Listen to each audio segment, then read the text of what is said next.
that there are really two aspects to divorce mediation, and they're both equally as important. So one is the substance. Of course, you have to cover the very specific areas such as child custody, the equitable distribution of property, and then there's a whole nother area which, as I said, is as important as the substance, which is the process.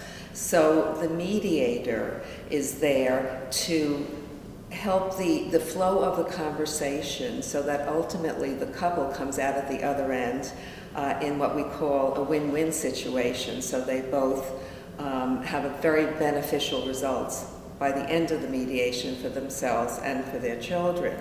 So what a mediator does, what I do, is I facilitate the conversation between the parties. They need to have discussions. Sometimes they're not easy. There can be anger, there can be upset. But what I'm doing along the way is helping them.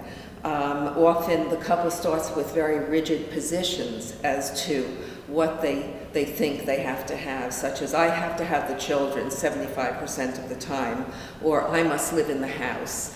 And that may not be the case, but I have to enable them, I have to facilitate them having their discussion so that ultimately they get beneath that surface positioning and are able to discuss on a deeper level, which is where their needs are. That's where they can ultimately really come to resolution.